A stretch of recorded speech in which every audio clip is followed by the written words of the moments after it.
Usa ka pagtuo, usa ka tingog, usa ka katawhan.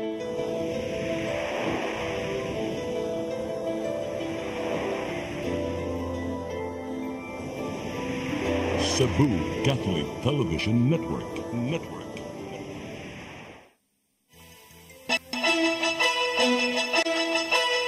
Uluhan sa mga balita sa Sayri 47. Pagsaka sa demand ug supply sa illegal nga drugas sa pagsud sa holiday season, i-monitor sa PDEA 7.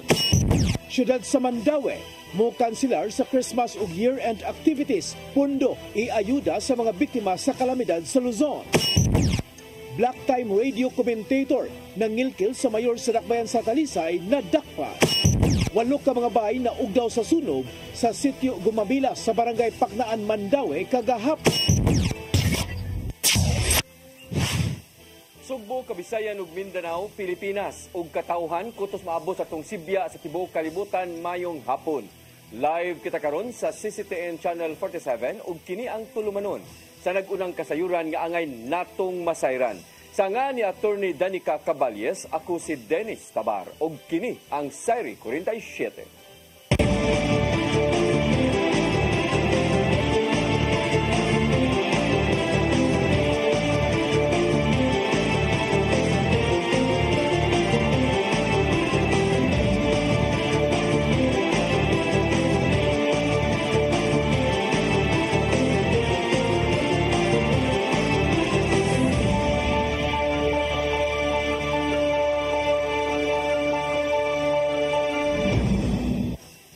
Karon sa kompletong detalye sa atong mga balita, hugot nga nagbantay ang Philippine Drug Enforcement Agency kon PDEA 7 sa pagsaka sa demand ug supply sa dugas ning pagsaulog kon pagsud na sa holiday season tungod sa daghan nga mga kalingawan.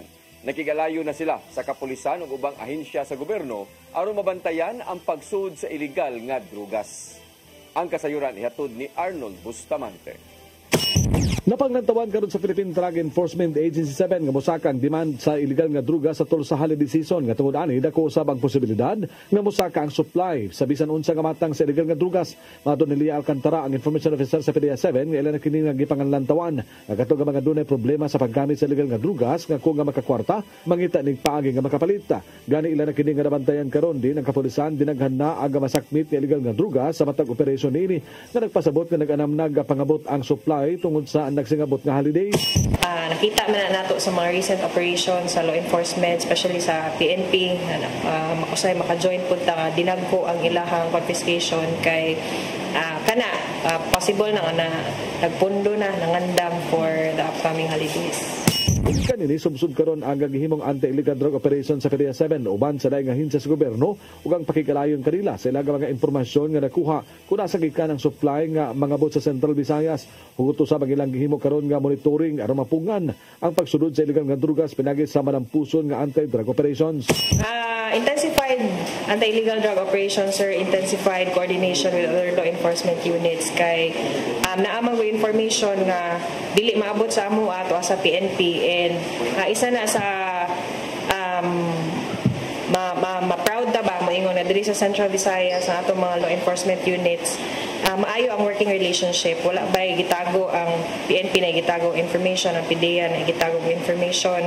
Harmonize ni actually atong mga regional target list and we conduct monthly intelligence workshop. So nindot ang ato ang working relationship with our partners and kana isa pod na manifest siya in the successful operations nato.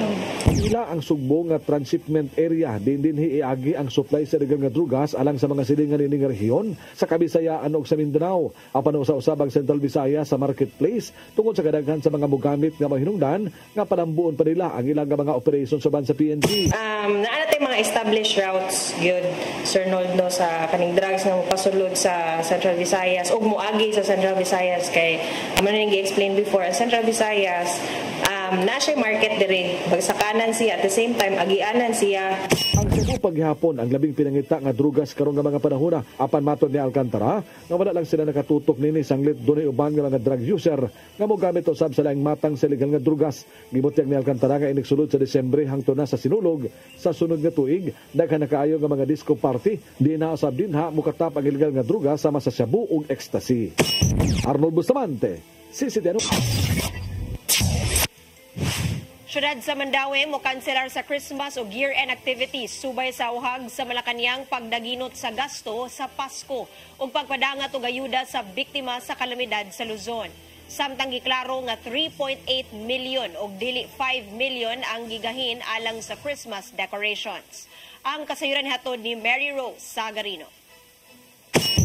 Subay sa panawagan sa Malacañang sa pagdaginot sa gasto sa Pasko, ang syudad sa Mandawi nakadesisyon sa pagkansela sa pagsaulog sa citywide Christmas party alang sa mga empleyado ug ubang kalihukan. Matud ni Mayor Glenn Beresede nga gikasabutan nga mohatag og pinansyal nga ayuda sa mga naapektaran sa ninglabay nga mga bagyo ngadto sa Luzon. Hinuon wala pa natino kung pila ang ipadangat nga ayuda. Primero niyong pangutana na di asilo, niyong kung tabang ta. Kunya akong gi-follow up ang atong chairman sa appropriation, kunya atong budget officer, mukuha tagkwarta para tabang nito. Financial assistance na itong nagpusa. Katong affected nga katong sa bagyo batabanganan. Matud ni Beresede nga wala na ipatuman nga citywide Christmas party. Apan ang matag departamento makasaulog gihapon gani ang uban na ganong magampo-ampo sa gasto. Sa bag-uhay lang si Presidente Ferdinand Marcos Jr. mihangyo sa mga ahensya sa gobyerno nga himuong simple ang Christmas party o ang savings sa pagpauso sa selebrasyon idonar sa nabiktima sa kalamidad sa Luzon. Ang panawagan agig pakihiusa sa minilyon nga kaigsuunan nga padayong nagbangutan sa nawa nga mahal sa kinabuhi, parimay og nabuhian tungod sa mikuso-kuso nga bagyo sa nangaging buwan. Samtang giklaro nga 3.8 milyones og dili 5 milyones ang gigahin nga budget sa syudad alang sa Christmas decorations. Matod ni Mayor Glenn Beresede nga dakong bahin sa budget gigahin sa series lights. Matod ni Beresede nga mas gamay ang budget karong tuiga tungod gi-recycle ang uban nga decoration sama sa steel structure. Matod sa mayor nga dili lang Christmas tree kundi lakip ang City Hall ug Heritage Plaza ang gidisenyuhan. Giklaro usab ni Beresede nga walay naapektuhan nga ayuda og serbisyo tungod sa gigahin nga budget alang sa Christmas decorations, kinitaliwa sa negatibong komento sa mga tao online. Nag-budget sa atong Christmas tree na to. Lighting ta karon December 1. Ang ayuda continue gyud. Wa na way na sa senior citizen, PWD, tingnan nagpadayon gyud. Yes, every year mo na to gibuhat. Every year, nga mo na ang mga tao mo anhin ang mga galit ang mga barangays kay mo tanaw sa itong park na to, di ba? Ang Mandawi matagtuig nga nagahin og tunga sa bilyon ka pesos alang sa mga ayuda nga ipanghatag. Mary Rose Sagarino, CCTN News. Misugyot si Kunsyal Philip Zapra nga padaghanon pa ang augmentation force sa mga tinugyanan sa balaod alang sa umabot nga sinulog 2025. Nakita sa chairman sa Committee on Public Safety nga laumang mo triple pa ang buot muduyog sa kapistahan sa Balaang Bata karong Enero sa sunod nga tuig. Ilabi na nga gibalik na sa Cebu City Sports Center ang mga dagkong kalihukan sama na lang sa giatangan nga Grand Parade o ga Ritual Showdown. Mao nga nagpatabang siya sa PRO7 Armed Forces of the Philippines alang sa dugang pa nga mga sakop sa mga otoridad nga mubantay sa seguridad. Samtang gihangyo usab ni Zapra ang mga nagdumala sa Cebu Bus Rapid Transit nga proyekto nga dalion na ang pagtrabaho aron mahuman kini dayon. Ekonomiya sa probinsya sa Sugbo nagkaanam kalig-on ug nisaka ngadto sa 6% niadtong tuig 2023. Anaa sa kapin 411 billion pesos ang gross domestic product sa lalawigan ni anang panahona. Ang kasayuran ni hatod ni Gian Navarro. Gitahok karong adlaw sa Philippine Statistics Authority ang dagan sa ekonomiya sa Sugbo ato sa ilang provincial product accounts. Kung isgutan ang nimong dagan sa ekonomiya, niabot na sa 411.32 billion pesos ang total gross domestic product kun GDP sa Cebu Province niadtong 2023. Misaka kini og 6% gikan sa 388 billion pesos niadtong tuig 2022. Kung bahinon ang kinatibuk ang ekonomiya, anaa sa 62% ang nagagikan sa services, samtang 29.1% ang industry ug 8.9% usab ang ana sa agriculture, fishery ug forestry sector. Sumapa sa PSA nga apil sa mga nakahatag og kalagsik sa ekonomiya mao ang pagtumaw na karon sa mga lokal nga patigayon ug pagpalig-on pa sa turismo. Close yun sa Cebu sa ubin, medyo nihinay ato ekonomiya. So once na mabitaw tong si Governor Gwen, hindi siya na atong i-open para maupan atong ekonomiya. So nag-start siya pagka-22 hangtod sa karon sa 23. Nagpabiling naguna ang Subo isip largest economy sa Central Visayas diin, ana kini sa 29.8%. Diha na usab na pamatud-an sa NEDA 7 nga nagkalagsik na pagbalik ang lokal nga ekonomiya lukop probinsya human nga natapos na ang pandemya. Wala na restrictions, wala na movement restrictions. So full swing na ang atong economic activities. And notably, I'd also like to point this out, full in-person classes that played a big role because the parents already have a place to deposit their children na nasa skulahan. Nakikusab sa Planning and Development Office sa probinsya nga niresulta na ang mga pagpaningkamot sa Cebu Provincial Government aron malagsik pagbalik ang ekonomiya. Pinagi kini sa gipatumang mga programa nga naninguhang makahatag og maayong kahigayunan sa matag Sugboanon nga molambo pa ang ilahang panginabuhian og kinabuhi. Ang mga lungsod na anak sa pagalinong sa ilang pamangkin kaya ang probinsya ang itanaw niya ang pagproman. So posible nga na yung programa depende na nila ang saon nila pag-implement sa ilang nagsakay sa kaluso. Aron magpabilin ang kalig-on sa ekonomiya sa lalawigan sa maabot nga panahon, misugyot ang PSA 7 nga tagan ng pagtagad ang ubang mga natad nga nakatabang sa lokal nga ekonomiya. Those are the things that we should also consider in case, God forbid, in case other calamity or other virus ba masunod na po sa atong province or the entire country. Ian Navarro, CCTN News. Tukuron sa Cebu Provincial Government ang halapad nga corn dryer facility sa lungsod sa Puro, isla sa Camotes. Gisusi karong adlaw ni Governor Gwendolyn Garcia ang 910 square meters nga luna sa Purok Santan, Barangay Mercedes alang sa itukod nga buwaranan sa mais. Samtang uyon ang pipila ka mga opisyal aron palapdan pa ang luna sa corn dryer facility ngadto sa 1,000 square meters. Ang mao nga matang sa infrastruktura kabahin lang sa tinguha sa Kapitolyo nga matabangan ang mga lokal nga mga mag-uuma sa kalungsuran.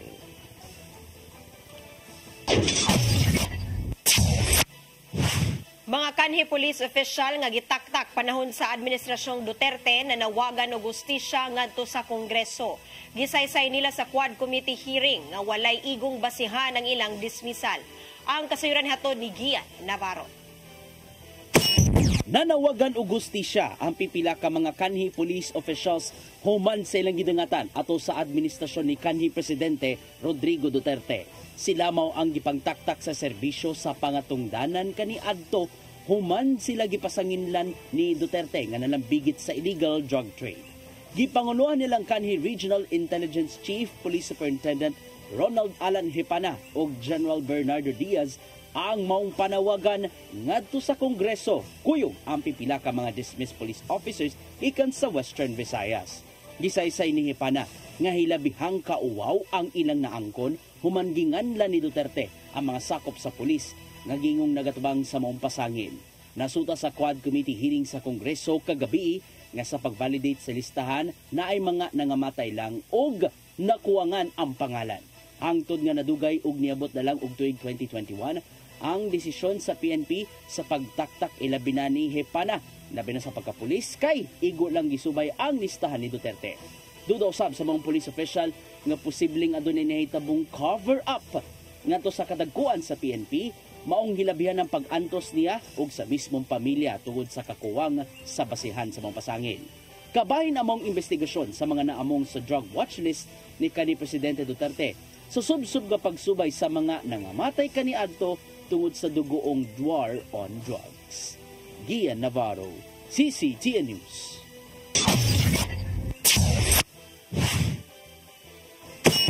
Musunod, Black Time radio commentator nga nangilkil sa mayor sa dakbayan sa Talisay na dakpan kana og daghan pa mga balita sa pagbalik sa Sayre 47.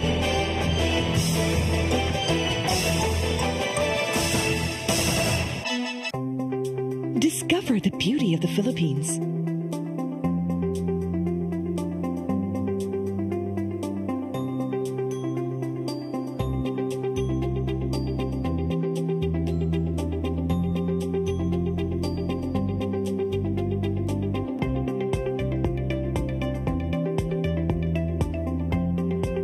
With Philippine Airlines, the country's flag carrier.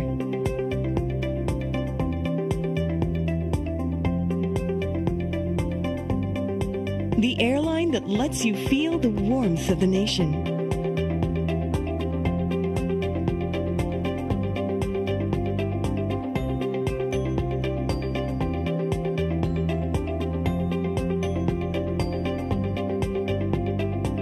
Mabuhay!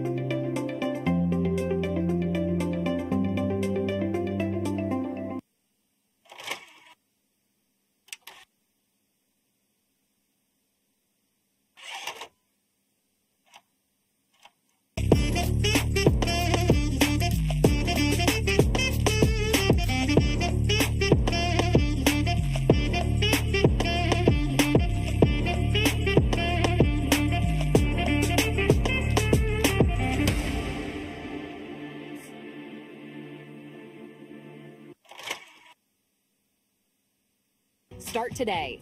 Unlock the secret to a healthier you. You're worth it. Health is wealth. Health Plus. Easy Flow and Health Lift Plus. Health is wealth. Your path to a new start. Nutrition. Exercise and elimination. Water. Sunlight. Temperance. Air. Rest and recreation. And most of all, Trust in God. Learn from our doctors. Be blessed by the testimonies of our overcomers. Ang inyong programa, Alam sa may sakit, walay sakit, ug dili ganahan magkasakit. Ozone Med Wellness Clinic New Start. Napapanood every Saturday 8 to 9 a.m. Og ang replay airing matag Miyerkules 1:00 hangtod 2:00 sa hapon. Dinhilang sa CCTN Channel 47.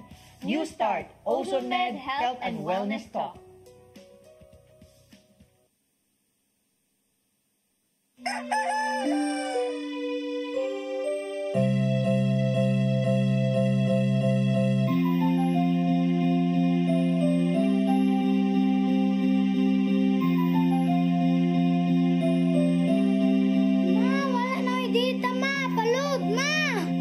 Sorry ma'am, na-late ko. Nangita pa mong ko para internet sa kong anak ma'am. Ay, wala na yung problema. Mag-Sinisibu! Sinisibu, Sinisibu. For your internet connection. And for the signal of your cable TV. So fast and straight the transmission to your home. Sinisibu! Sinisibu, Sinisibu. Offers you to have fiber optics.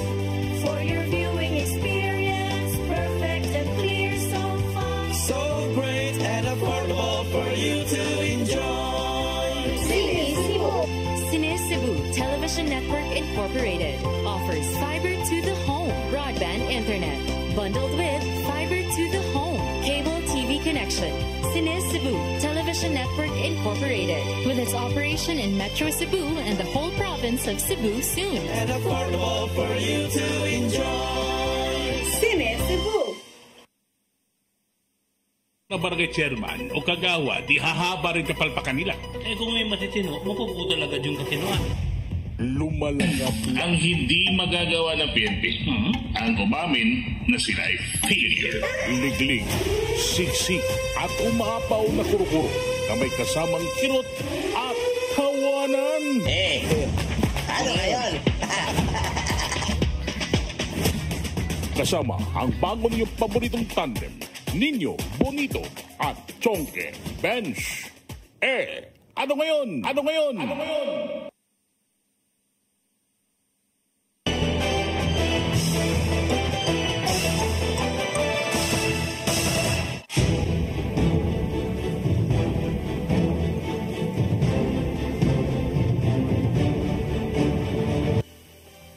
Balik sa atong mga balita, nadakpan ang usa ka black time radio commentator o kandidato sa pagkamayor sa dakbayan sa Talisay nga si Roger Simapranca sa mga sakop sa PNP CIDG-7. Gisikop siya atol sa entrapment operation karong hapon sa usa ka mall sa susamang nga dakbayan. Matud sa CIDG-7 nga giingong nangilkil si Simapranca kang Mayor Samsam Gulyas aron iatras ang iyang kandidatura karong umabot ka eleksyon sa kantidad nga tunga sa milyon ka pesos. Mudagan sa pagkamayor sa mao nga dakbayan si Simapranca isip katbang ni Gulyas.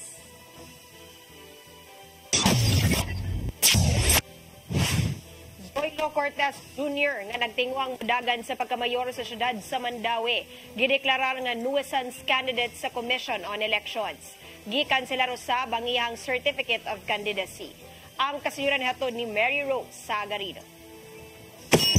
Gikan sila sa Commission on Elections 2nd Division ang Certificate of Candidacy sa usa ka Zoilo Cortez Jr. kinsa gikatakdang mudagan pagkamayor sa syudad sa Mandaue. Ang petisyon sa pagkansela sa COC ni Zoilo gisangat sa laing mayoralty candidate nga si Joey Cortez sa rason nga pagka-nuisance candidate. Sila si Zoilo ug Joey ni sangat silang tagsa-tagsa ka COC alang sa posisyon sa pagkamayor sa Mandaue niadtong Oktubre 8 base sa COMELEC tentative list of candidates for local position sa Region 7. Sa Mandaue nasuta nga ang pangan ni Zoilo nga katatak sa balota. Mauunta ang Cortez Doc Jojo. Samtang alang kan Joey Cortez, ang iyangan makita sa balota nga mao si Cortez Joe. Si Joey ni sangat sa mga petisyon ni atong Oktubre sa pagpasangil nga si Zoilo dili lehitimong kandidato sa pagkamayor sa dakbayan sa Mandaue. Sanglit wala siya ay bona fide nga intensyon nga mudagan tungod kay wa siya kapasidad nga mangampanya sa posisyon nga iyang gisangat sa iyang COC. Gitataw sab nga rason ni Joey nga tuyo lang ni Zoilo ang pagbugal-bugal sa eleksyon. Dugang pa sa COMELEC nga ang respondent adunay parehas nga apelyado nga Cortez sa petitioner. Kinsa adunay kasaysayan sa pagkalambigit sa nangaging mga eleksyon og dili makonsidera nga bag-o sa natad sa politika.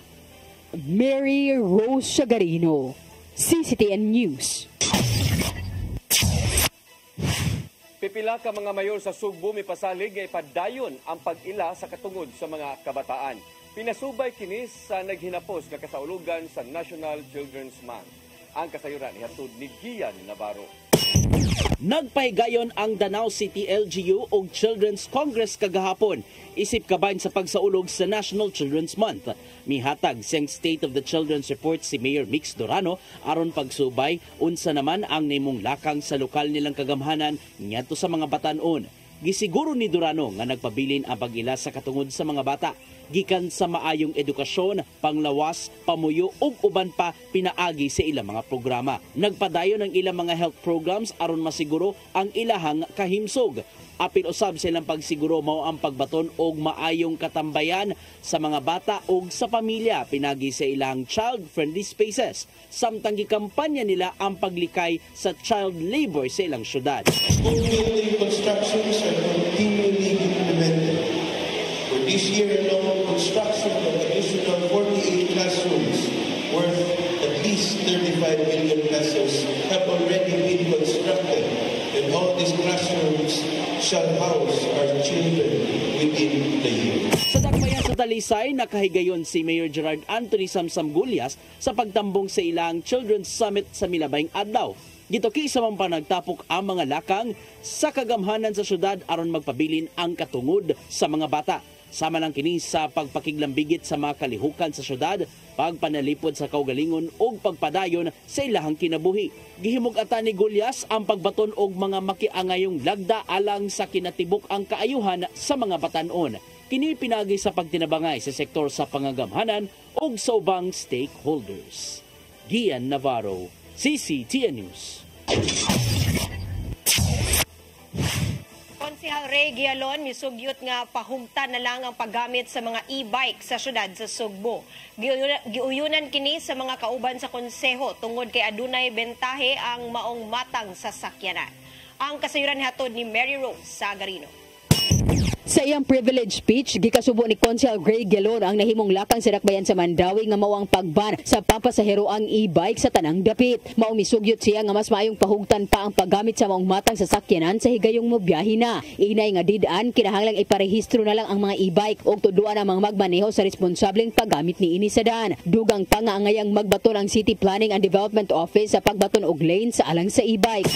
E-bikes are becoming an increasingly popular mode of transportation. Not just here in Cebu or in the country, but all over the world. The surge in popularity is not without good reasons.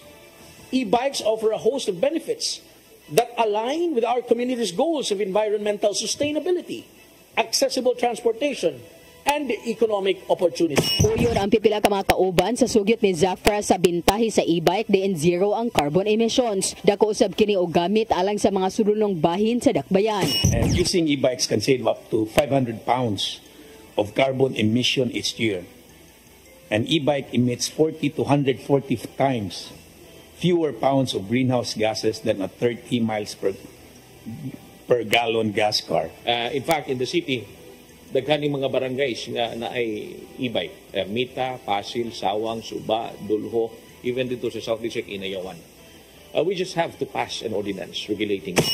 Sugyot usab ni Consel Jocelyn Pesquera nga kinahanglang subayon ang kasamtangang mga balaod alang sa posibleng pag-amend. Kini aron malakip sa mga lagdang ipatuman sa dakbayan ang pagpahugot sa mga e-bike. It's also a fact that when it's not regulated, it's not only, it will not, maybe you say that it will help in providing transportation, but then if it is not regulated and if it is not well managed, our streets will be clogged with so many e-bikes. Aprobado na sa konseho ang sugyot ni Galon ato sa nakalabay nilang sesyon.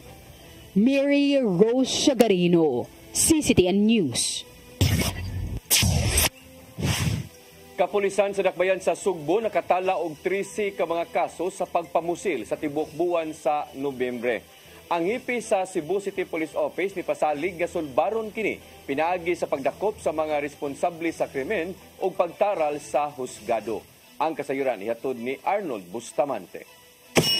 Moabot na sa 13 ka mga kaso sa pagpamusil ang natala sa Cebu City Police Office ikan Nobyembre 1 ngadto na sa 27, 2024. Sa data nga gipakita sa CCPO, aga mga police stations nga doon mga kaso sa shooting incidents mo ang Mabulo Ginayawan Police Station nga nalitag 3 ug 2 sa Waterfront Police Station. Samtang ang laing 5 ka mga police stations nga naglangkob sa Abiliana, Carbon, Sawang Calero, Talamban ug Mambaling nakatala lang kining tag-usa ka kaso. Mato ni Police Colonel Antonieto Cañete, ang hepe sa kapulisan sa Depensa Sugbo, ngayon nga gimanduan na mao nga mga police stations pagdakop sa mga responsable sa mga pagpamusil aron itaral sa husgado.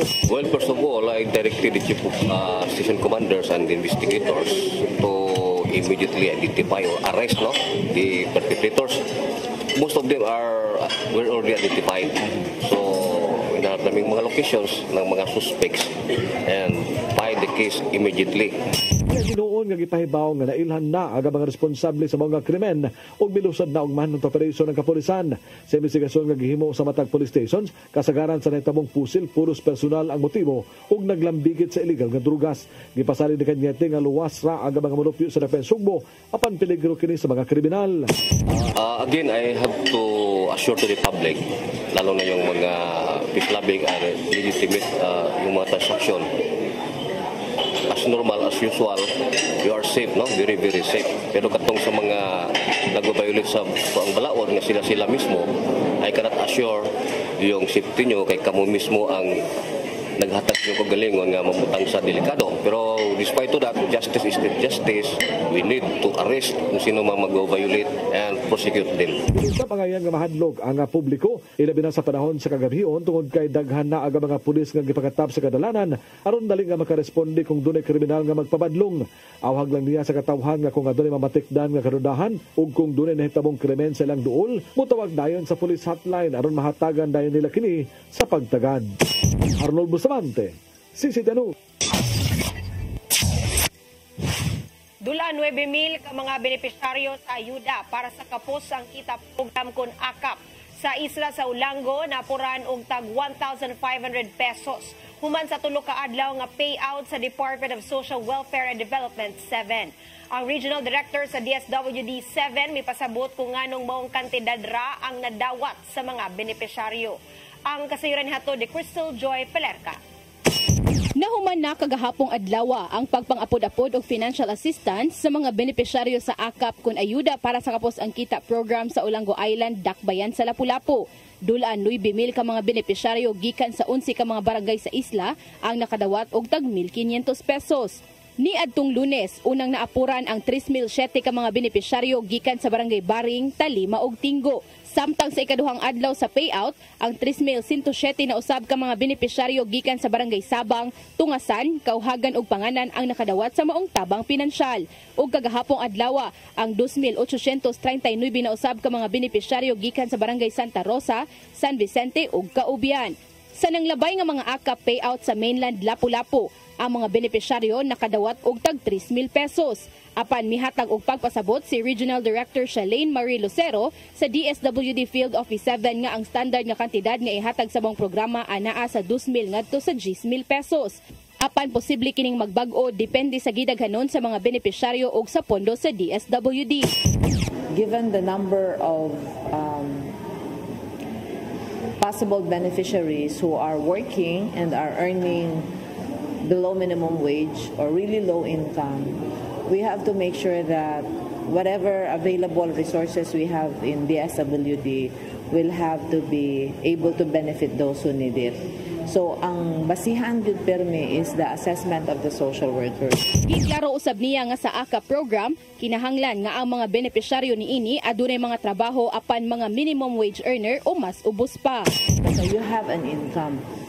Because the intention really is to provide support for those who are directly affected by the inflation. So they have an income, but the income is not enough. Crystal Joy Pelerca, CCTN News. Way problema alang sa National Bureau of Investigation kung NBI kung galing mo patimaw silang suhatan si Vice Presidente Sara Duterte sa lain nga adlaw. Kini aron makahatag og katin-awan sa gituoang hulga sa kinabuhi batok ni Presidente Ferdinand Bongbong Marcos Jr. Human nga nahatod ang supoy na mihangyo ang kampo nila ni Duterte nga i-reschedule sa ilang laing adlaw ang pagtambong ngadto sa buhatan sa NBI. Kini aron hatagan og pagtagad ang pagtambong sa hearing sa Kongreso labot sa questionabling paggamit sa confidential funds.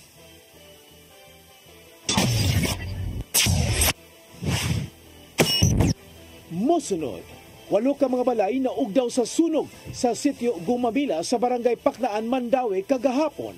Kana og daghan pa mga balita sa pagbalik sa Sayre 47. Discover the beauty of the Philippines.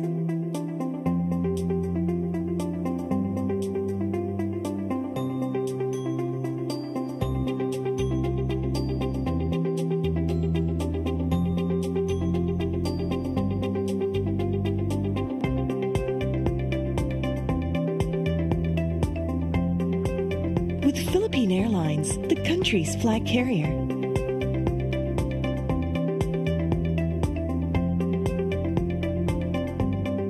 The airline that lets you feel the warmth of the nation.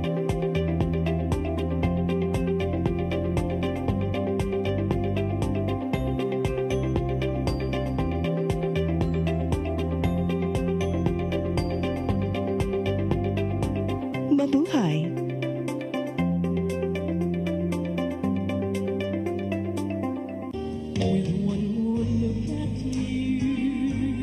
Amapola Cabase, tal nga Cebuana, ug anak sa musikerong si Mani Cabase ug Priscilla Campogan. Mihimo sa iyang unang piano recital sa edad ng 4 anyos sa Batig Piano Conservatory. Sa elementarya pa lang sa Cebu Normal School, dihang nahimong conductress sa Toy Orchestra. 10 anyos pa lang dihang mihimo sa iyang debut performance sa Grand Opera House sa Manila. 18 anyos sa dihang nahimong host sa TV show Amapola Sings sa karaang ABS-CBN Cebu. Daangan sa Subo, si Amapola nahimong ilabong national recording artist o top act sa concerts ni Jack Jones. Astro Gilberto, Matt Monroe ug Sergio Mendez. Regular guest sa mga top-rated TV shows sa Manila. Sa pagkakaroon, si Amapola tuwa magbase gawa sa nasod ug padayong milingaw sa international music aficionados. Amapola, karang sa Subo. Subuano ni.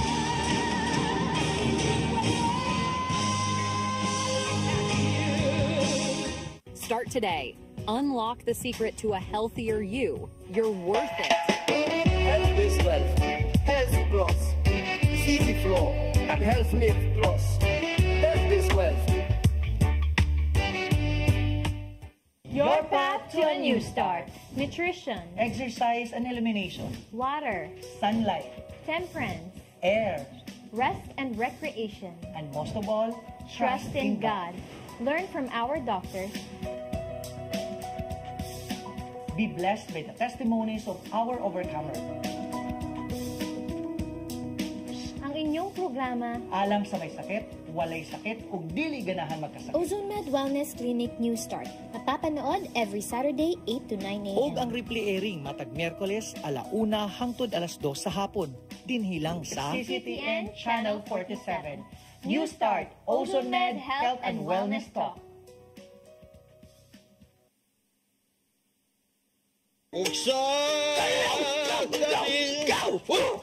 Unsa man kang tambulakan kalit nagabot nalandigan ni ron. Gitara ko nga gamay, gamay kaayo.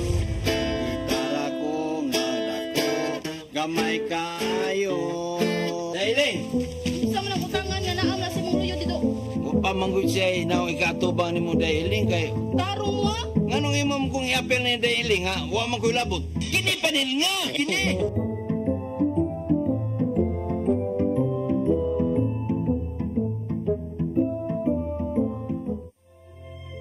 Ang kinabuhi puno sa hagit.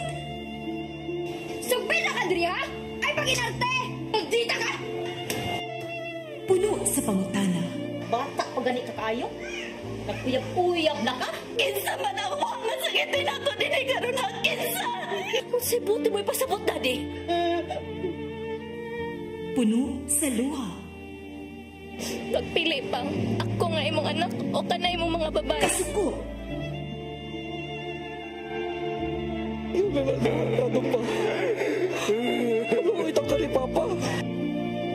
Apan bisan mangit-ngit pa ang imong kalibutan, aduna pa'y nagpahiping kahayag. Aduna ka pa'y kasumbungan. Mga lama, hanap na. Dear Tatay, Tunog na unlod na. Nganong handungan na. Wailaing pagi aron masabtan nato ang Biblia. Kinahanglan nga doon natay relasyon kang Hesus. Hangtod sa layan natong panaguban, daghang salamat. Shalom.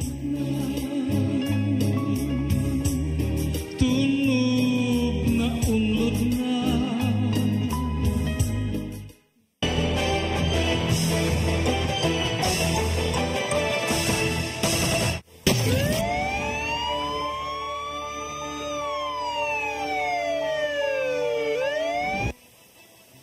Balik sa atong mga balita, moabot sa 8 ka mga panimay ang naugdaw sa sunog sa sitio Gumagila sa barangay Paknaan, Mandawi kagahapon sa hapon. Sa report sa Mandawi City Fire Office, nadawat nila ang alarma sa sunog alas 4:23 ug hingpit nga napaong alas 4:59 na sa hapon. Moabot sa 300,000 ka pesos ang gibilin nga danyos ug wa ray gika-report nga naangol atol sa mao nga insidente. Padayon ang investigasyon sa kabombiruhan sa hinungdan apan gitan-aw ang posibleng electrical o ang pasangil tungod sa pagdaob og basura nga mo'y hinungdan sa sunog.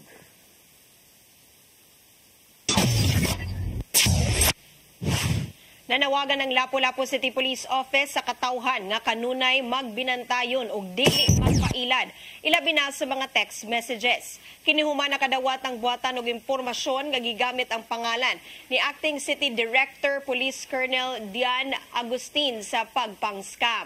Pinaagi sa text message na ngayo kini sa City Social Welfare and Development Office og 400 ka sako nga bugas ug napo ka prepaid cards nga mubalor sa 500 pesos matag usa niini.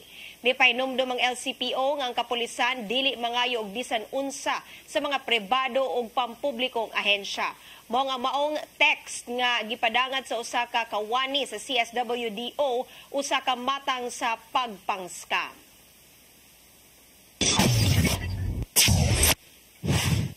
Mo kadtong naglangkob sa atong mga balita sa Sayre 47, ako si Dennis Tabay. Sa atong Christmas countdown, 27 kaadlaw na lang sa dili pa ang Pasko. Ako si Danica Caballes, hangtod ugma sa inyong paborito tulumanon. Sayre 47.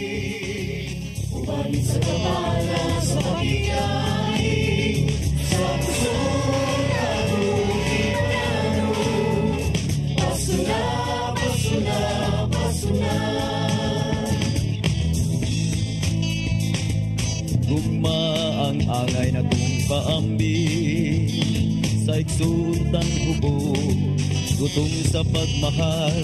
Kay kaniya mo lang mapatayag kung sa'y kahulugan sa Pasko. Ito sa pasungan nagpagkatao ang atong Ginoo. Pasko na, Pasko na, Pasko na.